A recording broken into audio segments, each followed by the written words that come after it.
Bonjour frères et sœurs, nous rendons gloire à Dieu que nous soyons ici une fois de plus. Nous remercions le Seigneur. Vous savez, c'est toujours un immense plaisir de pouvoir nous retrouver et de partager la parole.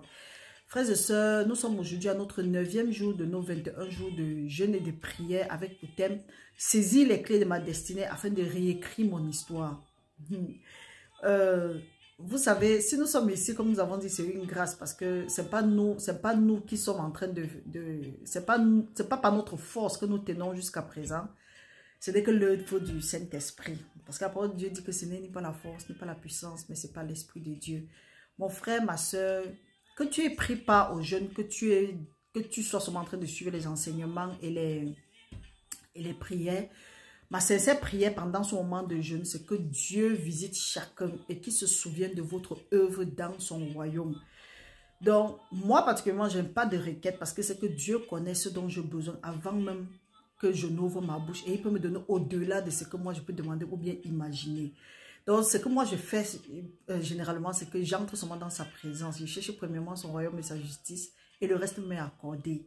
Donc, frères et sœurs, je suis certaine, nous sommes certains que vous qui suivez ne serait-ce que les prières, les exhortations et autres, n'importe comment, vous êtes bénis, vous êtes édifiés. Et comme on dit, nous rendons gloire à Dieu. Que le Seigneur continue à nous fortifier, qu'il nous donne un cœur pour pouvoir obéir à sa parole. Frères et sœurs, hier nous avons parlé d'un autre thème qui a vraiment suscité beaucoup d'attention, beaucoup de feedback et autres. Ce que nous allons dire, c'est que nous rendons gloire à Dieu. Tout ce que vous avez à faire, que ce soit vous, que ce soit moi, ou bien nous devons seulement identifier les Jonas de nos vies parce que les Jonas nous ont vraiment causé du tort pendant longtemps. Loin d'avoir les Jonas, il faut maintenant examiner comment est notre cœur. Bien, j'ai eu à discuter avec quelques personnes. Certains coups de fil nous sont parvenus. Ils demandent pourquoi est-ce que quand parfois on prie, après on a tendance que le problème revienne avec allure et autres. Nous avons parlé du cas de ceux qui ont été délivrés d'un esprit. En tout cas, Jésus-Christ dit que quand un esprit est chassé d'une maison, il part dans les lieux arides, il tourne, quand il ne voit pas le repos, il dit qu'il va rentrer chez lui. Donc peut-être tu as été délivré et tu as laissé la maison vide. La maison vide, c'est quoi? La nature aurait du vide, on a l'habitude de dire ça comme ça. Donc si l'esprit là part, il revient, il voit que la maison est vide, il va aller chercher 7 plus méchants que lui et revenir. Alors que si tu es délivré et que tu prends la résolution de commencer à suivre le Seigneur Jésus-Christ, tu vas voir comment est-ce que les choses vont se mettre en place. Mais maintenant, il y a eu une certaine polémique. On dit que mais pourquoi est-ce que on dit forcément que quand tu as un problème, c'est pour dire qu'il y a un péché? Oui. Au départ, moi, je me retenais de dire oui ou non, mais avec le temps, j'ai compris que oui, peu importe quel grand pasteur ou bien quel bishop, quel évêque peut dire que non, ce n'est pas le cas. Oui, quand Dieu est en train de quand nous sommes en train de passer par, nous sommes en train de passer par le feu et que c'est Dieu qui a permis ça, il dit que toute chose concourt au bien de ceux qui sont appelés selon son dessein, qui l'aiment et qui sont appelés selon son dessein, bien ou mauvais. Maintenant, cette mauvaise chose-là qui passe dans ta vie, certes, oui, il y a un péché sûrement. Et même s'il n'y a pas de péché, il faut comprendre que Dieu va tourner ce problème-là en ta faveur. Mais maintenant, s'il y a un problème dans ta vie et que ce n'est pas dû à un péché, Dieu va te donner aussi la force de pouvoir traverser ça sans stress, sans bouder, sans inquiétude, sans souci, sans trop te faire la tête. Mais quand il y a un péché dans ta vie, tu vas tourner en rond, peu importe ce que tu fais. Donc, généralement, quand quelqu'un vient dire que non, j'ai prié pour tel problème, j'ai prié pour tel problème, est-ce que tu as regardé l'état de ton cœur? Parce qu'on dit souvent, non, arrêtez de dire que quand quelqu'un a un problème, c'est forcément un péché. Oui, c'est un péché. Il y a quelqu'un qui a eu à me demander que, mais pourquoi alors Abraham était un homme selon le cœur de Dieu? Est-ce que, il a eu Isaac un peu tard, c'est Abraham a eu Isaac tard, c'est vrai. Mais si nous voyons, il y avait un péché dans la vie d'Abraham. Si nous n'avons jamais regardé cela. Si nous allons lire un peu plus derrière, dans l'Ancien Testament, nous allons constater que le papa d'Abraham avait les idoles. C'est pourquoi Dieu même a demandé à Abraham, à l'époque, sors de la maison de ton père.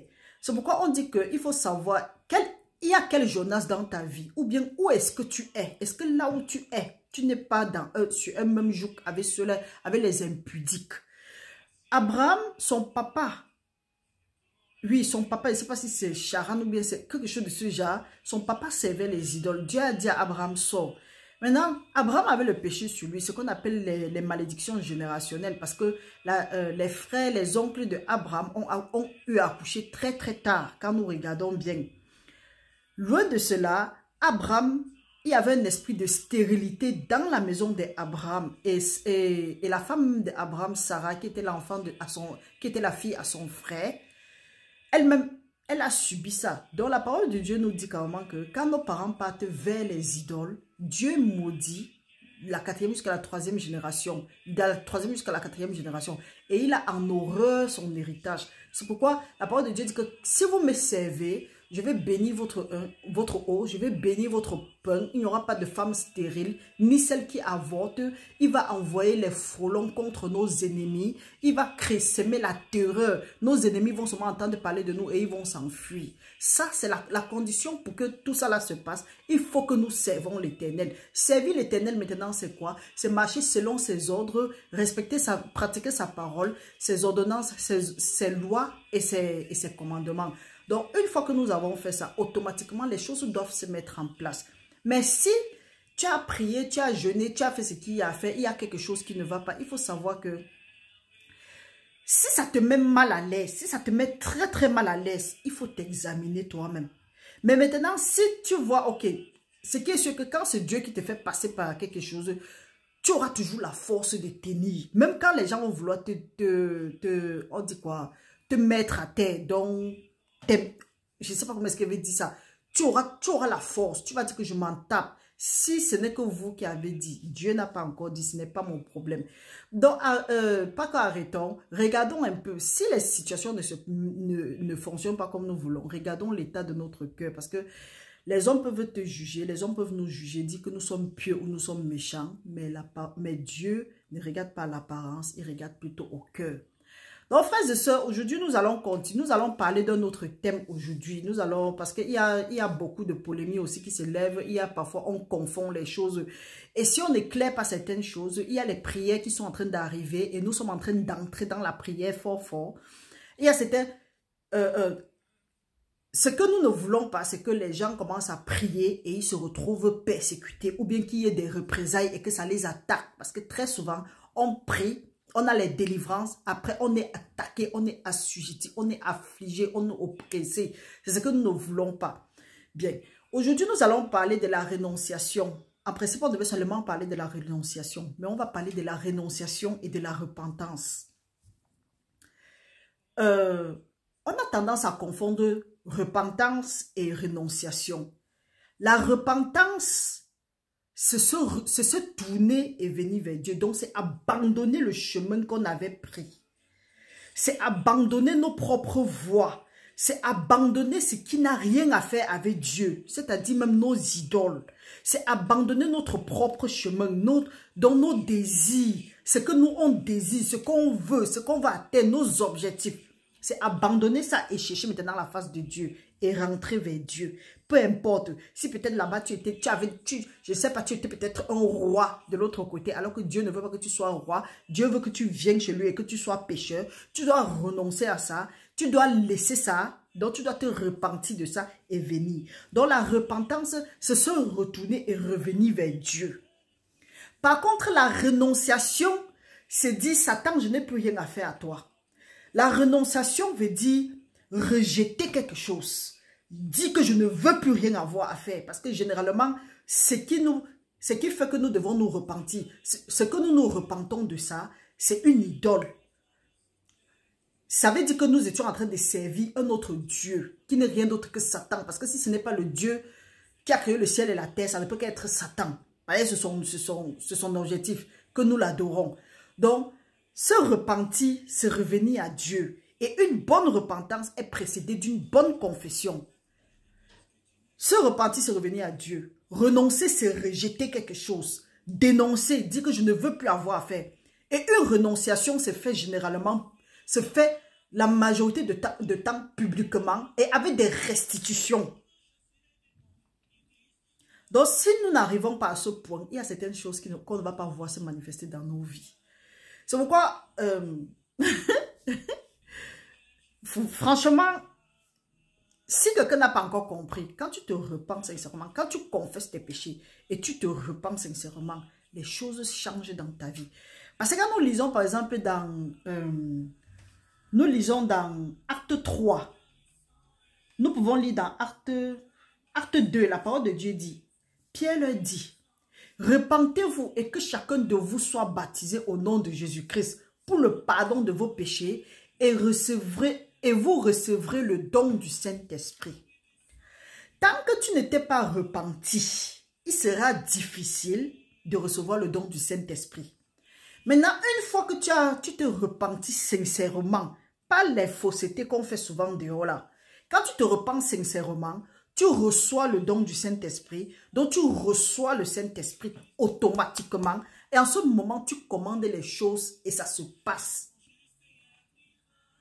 Même si ta foi est petite. C'est pour ça que Jésus-Christ a dit que même si nous on a la foi petite comme un grain de sévénier, on va dire à cette montagne de se ôter et de se jeter dans la mer, il va le faire. Ce qui fait que nous n'arrivons pas souvent à ce niveau-là, c'est qu'il n'y a pas souvent une vraie repentance. Parfois, on pleure seulement, après on se lève, ce qui était dans le cœur reste dans le cœur. Peut-être l'atmosphère fait, la musique, les circonstances font que on pleure parce que peut-être tu as vu quelqu'un pleurer, tu pleures, mais au fond, tu n'étais vraiment pas repenti. Ce que tu veux, c'est que Dieu exauce tes prières pour que tu montres à celui-là que, oui, comme tu vois, j'ai un Dieu qui vit. Oui, tu as un Dieu qui vit. Mais si c'est pour aller boaster devant quelqu'un ou bien dire à quelqu'un que tu pensais que quoi? Dieu ne va pas, Dieu regarde au cœur. Donc la vraie repentance, c'est rentrer à Dieu et la renonciation, c'est abandonner quelque chose. Nous allons prendre l'exemple, je ne sais pas, peut-être nous avons souvent eu à lire l'exemple de l'enfant prodigue. Je sais que chacun de nous connaît l'histoire de l'enfant prodigue, mais l'enfant prodigue est une très bonne illustration d'une repentance. Nous voyons ici là que l'enfant prodigue est reçu jusqu'à dire qu'il veut sa part d'héritage. Son papa n'était même pas encore mort. Il a dit qu'il veut son héritage. Quand son père a partagé l'héritage, il a pris sa part, il est parti. Il a bousillé. Donc, aujourd'hui, notre héritage, c'est quoi? Dieu dit que mon fils, je te veux ici. Ma fille, je te veux ici. Tu dis que tant que je n'ai pas encore tel truc, tant qu'elle n'est pas encore construit tel nombre de maisons, tant qu'elle n'est pas encore tel diplôme, tant qu'elle n'est pas encore rempli tel nombre de comptes, tant qu'elle n'est pas encore tel nombre d'enfants, tant qu'elle n'est pas encore joué ma vie, tant qu'elle n'est pas encore fait telle autre chose, je ne vais pas venir, c'est trop dur par là-bas. Dieu te dit que ok, c'est ce que tu veux. Tu dis, Dieu dit que ok, vas-y alors. Une fois que tu as tout ce que tu veux là, et c'est ce qui est arrivé au fils, parce que quand on dit qu'il est parti, il a bousillé tout son argent. Une fois que nous avons atteint nos objectifs, nous constatons que on a toujours faim. Il y a la famine. La famine, là, se manifeste comment? Les gens, ils ont tout ce qu'ils ont, mais il y a toujours les guerres, il y a les frustrations, il y a les tueries, il y a les homicides, il y a ceci et cela. Donc ça aussi, ça se manifeste, c'est un peu comme une famine. Ça, c'est la manifestation de la famine spirituelle. Ça fait que spirituellement, maintenant, tu as tout ce que tu désires, tu as tout ce que tu veux, mais intérieurement, tu n'es pas comblé. Là, c'est la famine. Jusqu'à ce que tu manges la nourriture spirituelle, jusqu'à ce que le Seigneur vienne combler le vide là. Comme il y a une chanson de chantre, ou bien c'est quoi, l'Arche de David qui chantait que oh Seigneur, viens combler le vide dans ma vie, viens en moi. Oui, jusqu'à ce que Dieu vienne combler le vide là, tu vas toujours avoir faim. Et maintenant, pour que Dieu comble ce vide là, il faut rentrer à Dieu. Donc le fils prodigue, là où il s'est retrouvé, il a senti qu'il avait faim. On lui a dit d'aller regarder les puceaux. Les puceaux, bon, nous qualifions peut-être les puceaux comme les esprits impurs. Parce qu'à maintes reprises, on a montré que les puceaux étaient des esprits impurs. Il a regardé, il a vu que même les conneries que les puceaux mangeaient, lui n'arrivait pas à se... Donc, il n'arrivait même pas à se rassasier. Ça veut dire quoi? Que même ce que les gens ont dilué, bon, en tout cas, ça a beaucoup d'autres significations. Il faut seulement que Dieu révèle ça à chacun. Il a vu que malgré ça, il n'était pas à l'aise. Il a alors dit que chez mon père, même les mercenaires ont suffisamment de pain. Maintenant, chez son père, les mercenaires sont les servants. Ceux que son père est établi sur eux ont suffisamment du pain. Le pain là, nous comprenons souvent ce pain comme le pain physique, non. Le pain là, c'est Jésus-Christ, c'est la parole de Dieu. Parce que ce n'est que ça qui peut nous satisfaire. Il a dit qu'il va rentrer chez son papa. Maintenant, le fait de se remettre en question et de dire, attends, il pouvait décider de continuer à rester là-bas. C'est alors, c'est la même chose comme quelqu'un peut bien savoir que oui, là où je suis là, ma condition est bizarre, mais je préfère être ici que de rentrer parce qu'on va me chasser. Ou bien, oui, j'ai trop pratiqué la sorcellerie, si je rentre, on va me tuer. Oui, j'ai trop fait telle autre chose, si je rentre, ça va pas bien se passer. Non, prends le courage aujourd'hui. Le Seigneur dit que même si nos péchés sont noirs comme du cramoisi, pour que nous venons à lui, et nous serons blancs comme la laine. Il va laver et nous serons comme la laine. Donc lui alors, il est rentré, il a dit que ok, il a pris conscience. Il a dit que mais attends, il a pris conscience. Il a dit que chez nous, même les mercenaires ont suffisamment de pain. Je veux rentrer, quitte à ce que mon père me traite comme un mercenaire. Donc c'est cette attitude que nous devons avoir. Nous devons abandonner certains trucs. Si nous sentons que malgré ce que nous avons, nous ne sommes pas heureux, rentrons, abandonnons certains trucs, rentrons maintenant voir le Seigneur. Et quand le fils prodigue, quand il est revenu, le père était là, le père l'a vu à distance, le père a couru et il a embrassé. Nous, ce que nous devons faire, c'est que nous devons courir aussi et embrasser le père parce que le père vient à notre rencontre. Mais nous sommes nombreux à rentrer chez le père, accepter le Seigneur Jésus-Christ comme notre Seigneur et Sauveur. Au lieu d'accepter la royauté que Dieu a à nous donner, on se cache parmi les mercenaires. On se glisse parmi les mercenaires. Ce qui fait qu'on accepte le Seigneur Jésus-Christ comme notre Seigneur et notre Sauveur, mais on vit toujours une vie de pitié, une vie de pauvreté, une vie de stagnation, une vie de défaite. Or, ce n'est pas ce que le Seigneur veut pour nous. Lisons et on va comprendre. Nous allons lire dans Luc 15, du verset 20 à 24. Avant ça, on pouvait commencer même à 17. La parole de Dieu nous dit, étant rentré en lui-même, il dit, combien de mercenaires chez mon père ont du pain en abondance, et moi, je meurs de faim. Je me lèverai, j'irai vers mon père, et je lui dirai, mon père, j'ai péché contre le ciel et contre toi. Je ne suis plus digne d'être appelé ton fils. Traite-moi comme l'un de tes mercenaires. Ça, c'est la confession. Il a reconnu. Maintenant, il se confesse. Il dit qu'il va rentrer chez son père se confesser. Parce qu'il y a des gens qui veulent venir à Dieu sans se confesser. Ça ne marche pas. Il dit, et il se leva et alla chez son père. Comme il était encore loin, son père le vit et fut ému de compassion. Il courut et s'est jeté à son cou et le baisa. Le fils dit, mon père, j'ai péché contre le ciel et contre toi. Je ne suis plus digne d'être appelé ton fils. Mais le père dit à ses serviteurs, écoutez maintenant, apportez la plus belle robe et l'en revêtez. Mettez-lui un agneau au doigt et les souliers aux pieds. Amenez le veau gras et tuez-le. Mangeons et réjouissons-nous car mon fils que voici était mort et il est revenu à la vie. Il était perdu et il est retrouvé. Il commençait à se réjouir. Frère, sœur, lui, il a eu le courage d'avouer et de rentrer chez le Père. Et le Père, vous voyez comment le Père l'a accueilli. Le Père l'a accueilli. Ici, là, la meilleure robe, c'est quoi? C'est l'illustration de la grâce, de la miséricorde. C'est l'illustration de la puissance, de la force, du Saint-Esprit. Revêtez-vous de Jésus-Christ. Revêtez-vous de grâce. Revêtez-vous de miséricorde. Soyez revêtus de force. Soyez revêtus de puissance. Donc ça là, ça montre l'autorité même que Dieu lui donnait. La parole de Dieu dit qu'apporter l'agneau. L'agneau signifie quoi? L'alliance. Donc le Père a encore scellé l'alliance. Il a revêtu le fils prodigue avec la grâce. Et il dit, mettez-lui au doigt, mettez un agneau au doigt, mettez-lui et les souliers aux pieds. Les souliers, c'est quoi? C'est la parole de Dieu. Les souliers, la parole de Dieu parle de l'évangile de paix. Donc, les souliers représentent la parole de Dieu, donc l'évangile de paix. Nous pouvons lire ça dans Ephésiens 6, verset 12. En tout cas, de 12 à 18, nous allons voir quelque part là-bas qu'on doit être revêti on doit avoir à nos pieds les souliers, qui n'est rien d'autre que l'évangile de paix.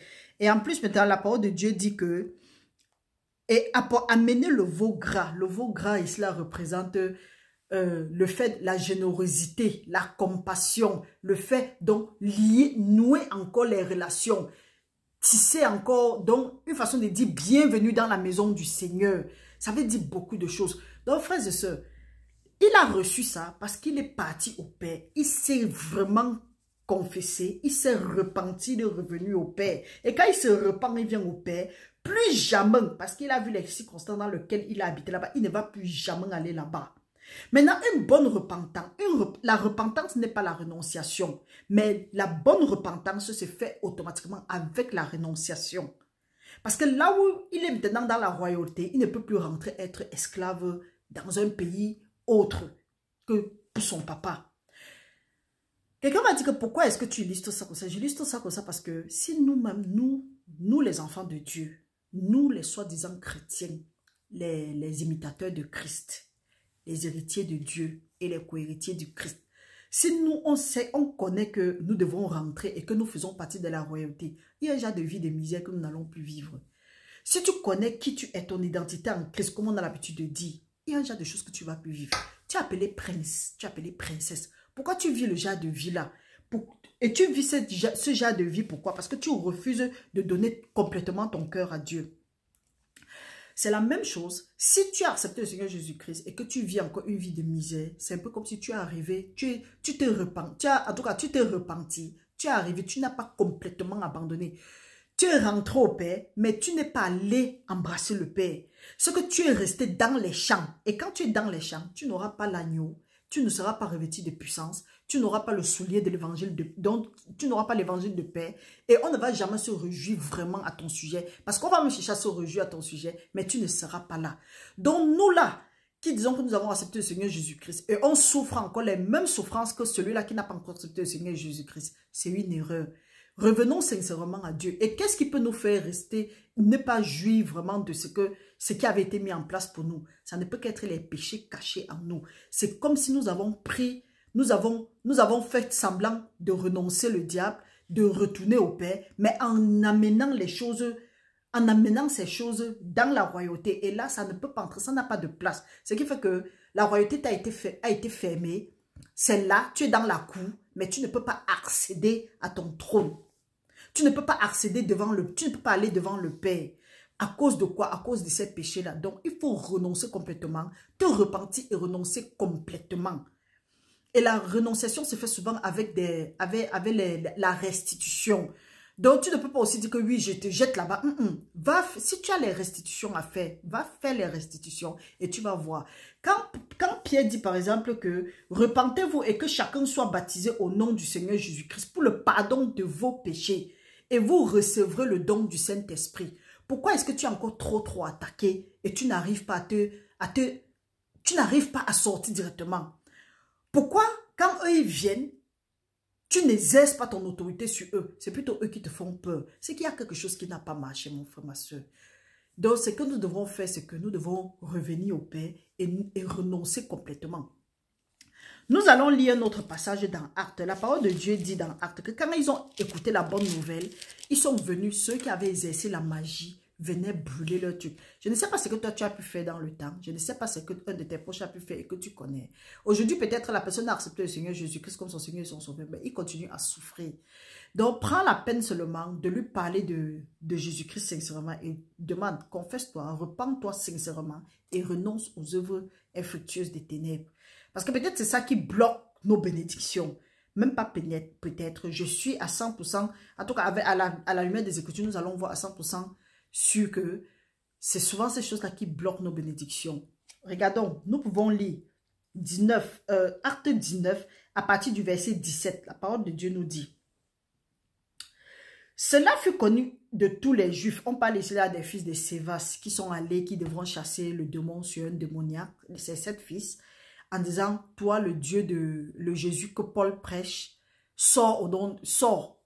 Et le démoniaque là, il les a traumatisés. Peut-être toi, tu es là, tu n'as pas encore, il y a encore les péchés cachés dans ta vie, ou bien, en tout cas, il y a encore les péchés cachés dans nos vies, et nous voulons essayer le diable, nous voulons le chasser, nous voulons exercer notre pouvoir.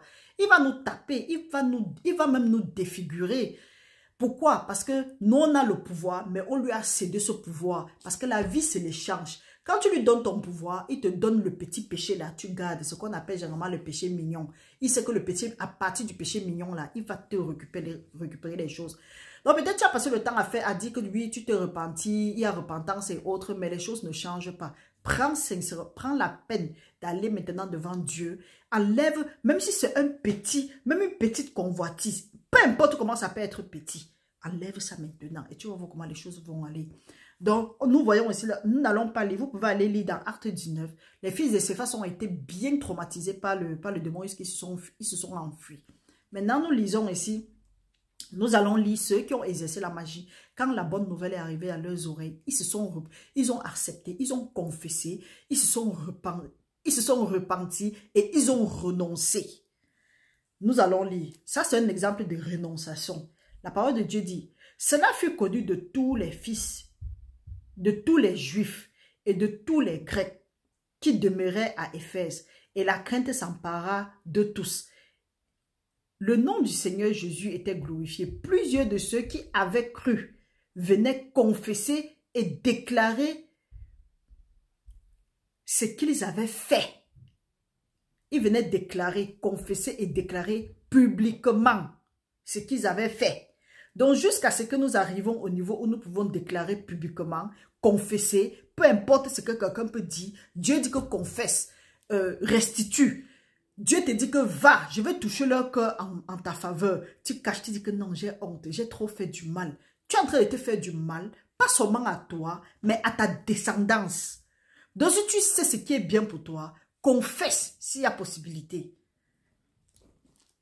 Ou vous contactez les vrais, pas les bonbons pasteurs qu'on a ici dehors, les vrais hommes de Dieu, ou bien les vraies femmes de Dieu, les servants et les servantes. Vous prenez un temps, vous observez un temps de jeûne et de prière et vous allez faire les restitutions ensemble. Rien n'est impossible à Dieu. La parole de Dieu nous dit ici, plusieurs de ceux qui avaient cru venaient confesser et déclarer ce qu'ils avaient fait. Et un certain nombre de ceux qui avaient exercé les arts de magie, ayant apporté leurs livres, les brûlaient devant tout le monde. On estima la valeur à 50 000 pièces d'argent. C'est ainsi que la parole du Seigneur croissait en puissance et en force, jusqu'à ce que nous arrivons au niveau où nous allons confesser, renoncer complètement. Il n'y aura pas eu certaine puissance et il n'y aura pas eu certaine force. Même quand nous allons même prêcher la parole, ce serait sans sel. Nous allons donner l'impression de prêcher. Nous allons donner l'impression de connaître Dieu. Mais Dieu regarde plutôt à notre cœur. Est-ce que dans ton cœur, est-ce que depuis que tu as connu le Seigneur Jésus-Christ, on peut voir un changement en toi où tu prêches Jésus-Christ vraiment par esprit de, on appelle ça quoi? Esprit de querelle, donc, je ne sais pas, la parole de Dieu parle de ceux-là qui prêchent seulement par une façon de pouvoir se cacher derrière. Est-ce que tu sonde-toi, demande à Dieu, Seigneur, Saint-Esprit de Dieu, ramène à la surface tout ce qui est caché en moi et qui m'empêche de recevoir mes bénédictions au nom puissant de Jésus-Christ. Parce que tant que nous n'avons pas renoncé à certaines choses, nous sommes repentis, nous n'allons pas recevoir le Saint-Esprit. Or, la parole de Dieu dit que nous pouvons tout par celui qui nous fortifie. Et ce n'est ni par la force, ni par la puissance, mais c'est par l'Esprit de Dieu. Ici, la parole de Dieu parle encore à ces enfants que nous sommes. Il nous dit dans Osée 10, verset 12, il dit, « Semez selon la justice, moissonnez selon la miséricorde. Défrichez-vous un champ nouveau, et il est temps de chercher l'Éternel, jusqu'à ce qu'il vienne, et il repende pour vous la justice. Vous avez cultivé le mal, moissonné l'iniquité. Mangez le fruit du mensonge, car tu as eu confiance dans ta voix, dans le nombre de tes vaillants hommes. Il s'élèvera un tumulte parmi ton peuple, et toutes les forteresses seront détruites, comme fut détruite Salmabeth, Abel, au jour de la guerre, où la mer fut écrasée avec les enfants. Voilà ce que vous attirera Bethel à cause de votre extrême méchanceté. Vienne l'aurore et s'en est fait du roi d'Israël. Donc, si nous ne confessons pas déjà certaines choses, nous serons écrasés. Et si tu te rends peut-être compte que oui, ce sont tes aïeux, ce sont tes parents, ce sont tes ancêtres qui ont fait certains trucs, demande déjà la miséricorde à Dieu. Parce qu'il a dit que nous avons vu cela, que personne ne va venir au Père, le Père va le repousser, peu importe ce que nous avons bien pu faire. Nous avons aussi lu quelque part, la parole de Dieu nous dit dans... Nous pouvons lire ça dans Jérémie. Nous pouvons lire quelque part dans Jérémie, dans Jérémie 4, 4. La parole de Dieu dit, nous allons commencer à 1. Si tu reviens à moi, dit l'Éternel, si tu ôtes tes abominations devant moi, tu ne seras plus errant. Si tu jures, l'Éternel est vivant, avec vérité, avec droiture et avec justice, alors les nations seront bénies en lui et se glorifieront en lui. Car ainsi parle l'Éternel aux hommes de Juda et de Jérusalem. Défrichez-vous un champ nouveau et ne semez pas parmi les épines. Circonciez-vous pour l'Éternel, circonciez vos cœurs, hommes de Juda et habitants de Jérusalem, de peur que ma colère n'éclate comme un feu et ne s'enflamme sans qu'on puisse l'éteindre à cause de la méchanceté de vos actions. Donc, c'est ça alors qui fait que depuis tu pries, depuis nous prions, pourquoi est-ce que Dieu ne se manifeste pas? Il dit que son oreille n'est pas lourde pour nous écouter, ni sa main très courte pour nous exaucer, mais ce sont nos péchés qui nous empêchent de voir briller continuellement la face de l'Éternel. Donc mon frère, ma soeur, je vais dire quelque chose. Ne confonds pas la repentance à la renonciation.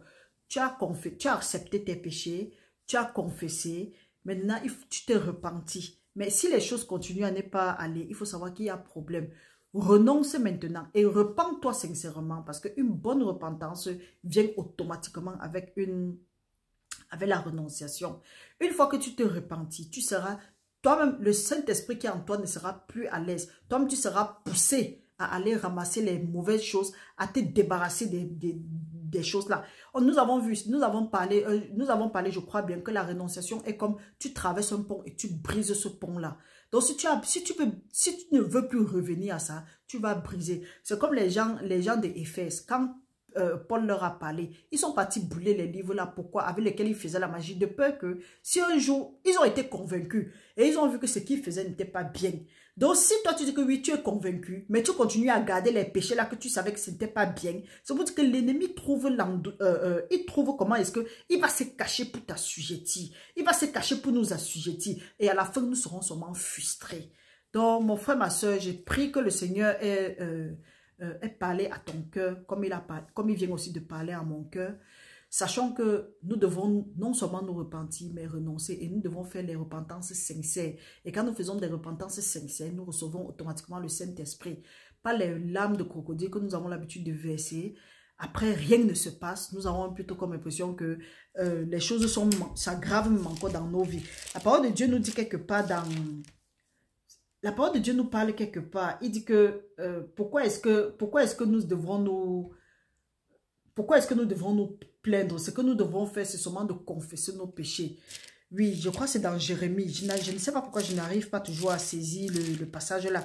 Oui, il dit que ce que nous devrons plutôt faire, c'est confesser nos péchés. Parce que ce sont nos péchés que Dieu a en abomination. Donc, frères et sœurs, restez bénis au nom puissant de Jésus-Christ, avec l'aide du Seigneur qui continue à nous fortifier dans le jeûne et qui nous garde. Que tout ce qui est encore caché dans nos vies, que nous renonçons ça maintenant au nom puissant de Jésus-Christ et que nous venons sincèrement au Seigneur. Parce que si nous ne renonçons pas à certaines choses, nous serons en train de dire que oui, nous sommes en train de servir l'Éternel, mais nous serons plus frustrés que celui-là qui ne sert pas l'Éternel. Donc, mon frère, ma soeur, refusons la frustration, abandonnons, repentons-nous sincèrement et recevons ce qui avait été donné. Et là, nous allons voir les choses se manifester dans notre vie et nous allons ordonner les choses, en tout cas à la mention du nom de Jésus-Christ. Dès que nous allons ouvrir notre bouche, à la mention du nom de Jésus-Christ, tout genou va fléchir, toute langue va confesser que Jésus-Christ est Seigneur. Frères et sœurs, restez bénis au nom puissant de Jésus-Christ. Je ne suis pas malade, je suis seulement fatiguée. Mais qu'à cela ne tienne, le Seigneur est ma force et votre force aussi. Bonne soirée et nous nous voyons à bientôt. Bye bye.